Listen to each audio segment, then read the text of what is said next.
Well, Eric, thank you very much, and it's great to be here. Before I get started, I'd like to draw people's attention to slide 3, our safe harbor language, as I will be making forward-looking statements through the course of my presentation. So turn to slide 4. Investors look at gold as a safe haven from financial storms, as an echo chamber from anxieties about economic growth, fears of geopolitical conflict, and monetary policy. But as a gold producer, I would like to highlight 2 important trends that we're seeing in the gold industry. Firstly, discoveries, which peaked 20 years ago, have fallen dramatically despite the tens of billions of dollars that we've spent on exploration over that time period. And secondly, with the average grades of existing deposits declining, mine supply is declining with that. In fact, the senior golds production expects to fall by about 8% over the next 3 years, leading the CEO of Gold Corp in a recent interview to indicate that flat is the new growth, where we stand with the industry today. And given the low exploration expenditures and the significant length of time that it takes to develop new deposits, we don't see that trend reversing anytime soon. What I'm here to say is that we're actually bucking that trend here at Teranga. So if you move to slide 5, Teranga presents a very strong value proposition. We believe we tick all the boxes you're looking for when you look at a commodity company. Located on a prospective gold belt with a long, large reserve base with low cost structure, strong life of mine cash flows, high organic growth potential, and all backed by a strong balance sheet. Add to that fact that we are clearly undervalued next to our peer group, creates a compelling investment case for Teranga. Turn to slide 6. While we report in US dollar, all the numbers on this slide are actually in Canadian dollars. Our current market capitalization today is $240 million, which equates to about a 60-cent share price. However, there is significant potential for multiple expansion given the increase in our net asset value based on our new National Instrument 43-101 technical report that we're filing this week. If you apply our peer group average of 1.2 times net asset value based on our updated net asset value of $1.50 Canadian per share, that would result in a share price of $1.80 per share, which is about 3 times our current share price. We're undervalued for 2 reasons. First and foremost is the fact that our previous life of mine plan that we issued in 2014 was not optimized for today's gold price and economics. It followed the acquisition of a company with a contiguous property, the Ormond joint venture, that was contiguous with ours that more than doubled our reserves and our mine life. But as a result of not reflecting the current gold price and the economics of today, that acquisition was not fully reflected in our share price. The second reason is that in the second half of last year, as we developed a new deposit, we had some operating issues. Despite the number of good things that did happen last year, we did miss on our guidance, and that overshadowed all the positive things that did occur last year. With respect to that mixed guidance, a few things that I'd like to bring to your attention. First and foremost is that those ounces that we fell short on were largely deferred into this year.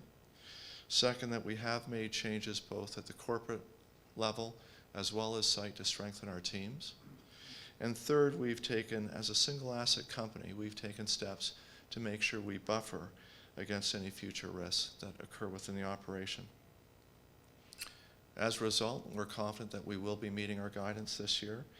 And as we stand today, we're off to a very strong first quarter. This is actually shaping up to be the best quarter we've had since the fourth quarter of 2014. Turning to slide 8, like in real estate, location is everything. We are located in Senegal, which is one of the safest, most stable jurisdictions in Africa. It is a mining-friendly jurisdiction. The gold belt that is shown on the screen is green in the slide. It straddles the border between Senegal and Mali. It's a gold belt where more than 50 million ounces have been discovered over the last 25 years. Most of those ounces have been discovered in Mali. On the Senegalese side, in the last 10 years, we've discovered about 12 million ounces. About half of those are ours. We've got the only mill in the country. We've got a large exploration program on our regional land package. And with that mill, we've got the flexibility with any discovery to put it through our mill. But we also have flexibility to enter into joint ventures or some sort of combination with other discoveries that have been made that can add value for our shareholders. Moving to slide 9. Last year, we brought in a strategic cornerstone investor and a new director, David Mimran.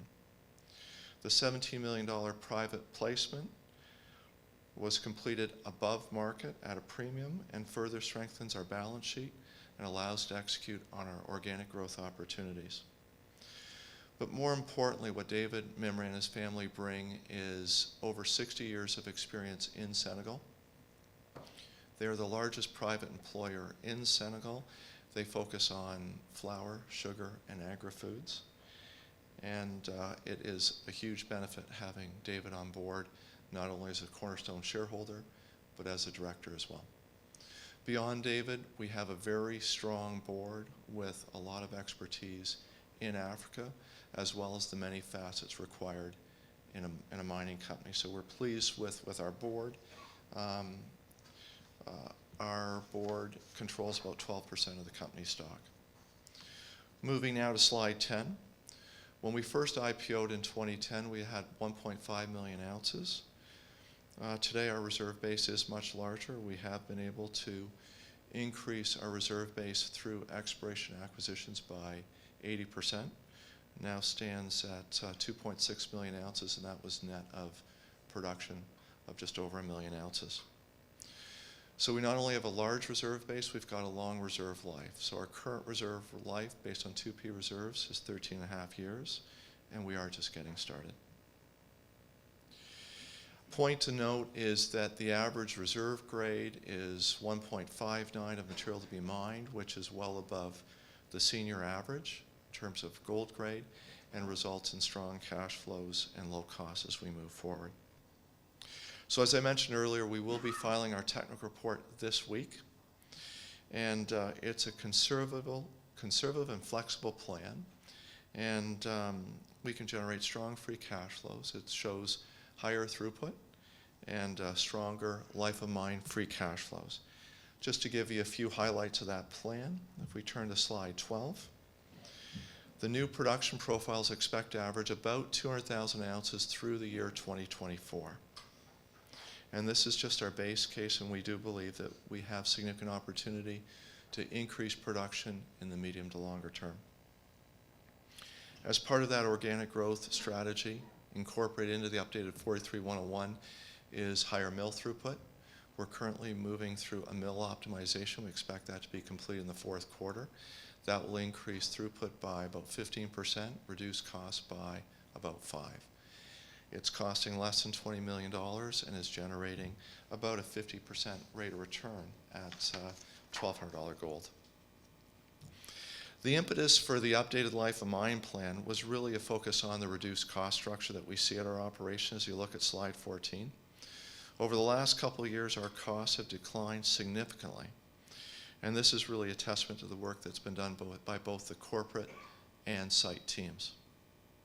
Pit sequencing, material movement, and productivity improvements, combined with favorable variances on fuel and currency, have led to this much improved cost structure.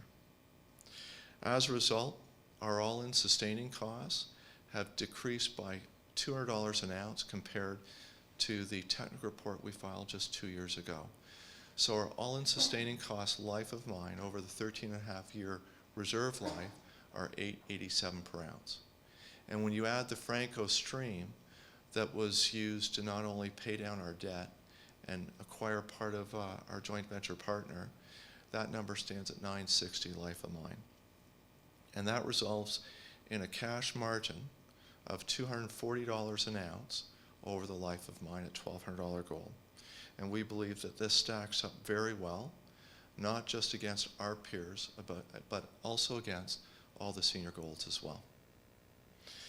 Given our high quality infrastructure, our Capex moving forward is less than $10 million a year. And that results in a cash bill based on our current reserves of $549 million, and that's using $1,100 gold this year and $1,200 life of mine. The only negative year in terms of our production profile is 2020, and that's when we're developing the underground. The underground today is about 350,000 ounces. It's a start. At $1,100 gold, it only generates about a 10% rate of return. But we do expect to expand the underground.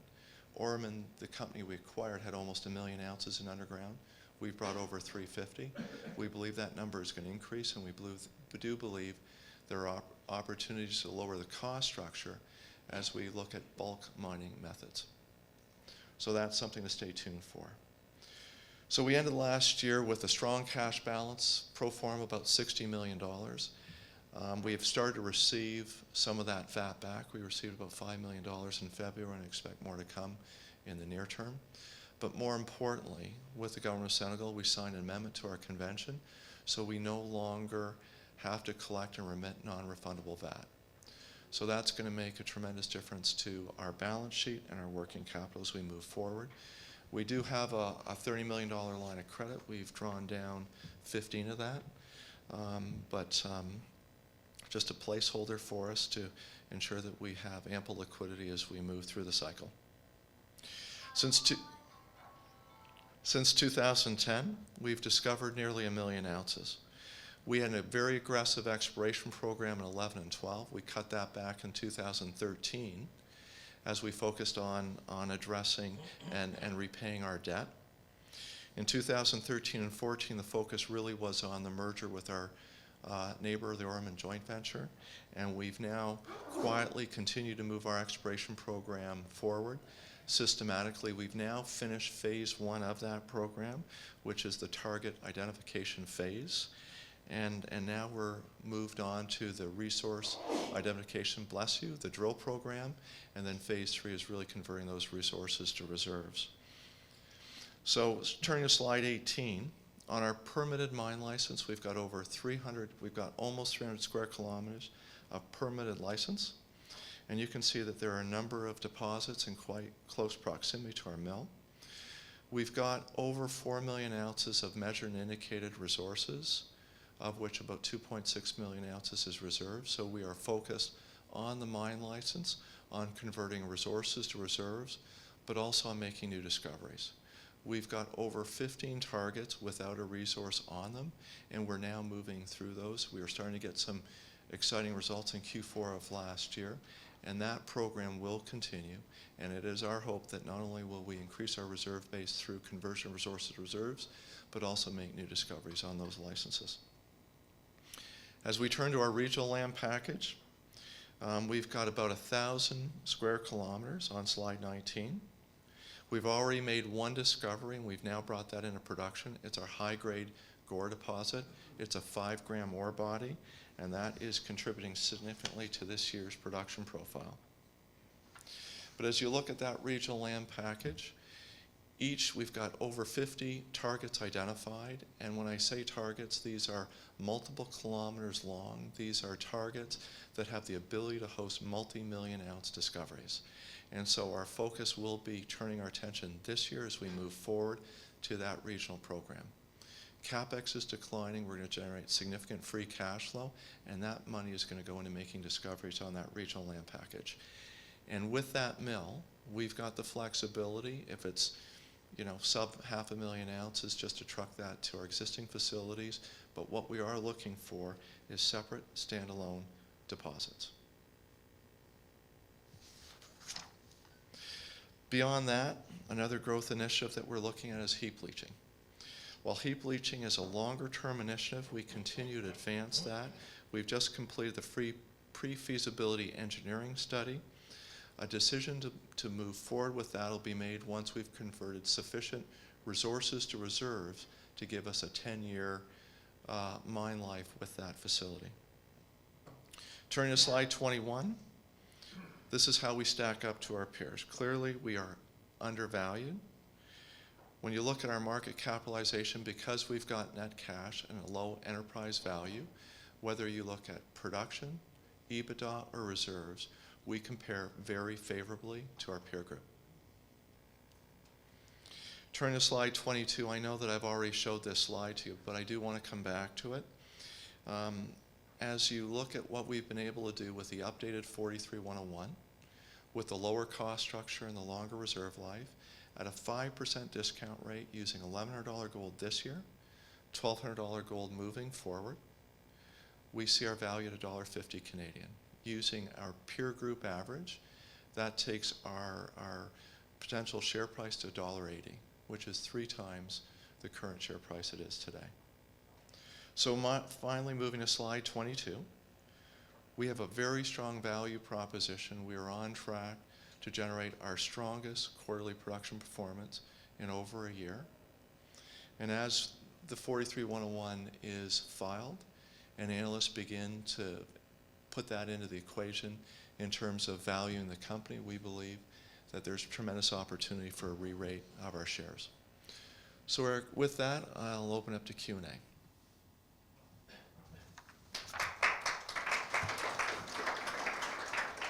Indeed, are there any questions, ladies and gentlemen?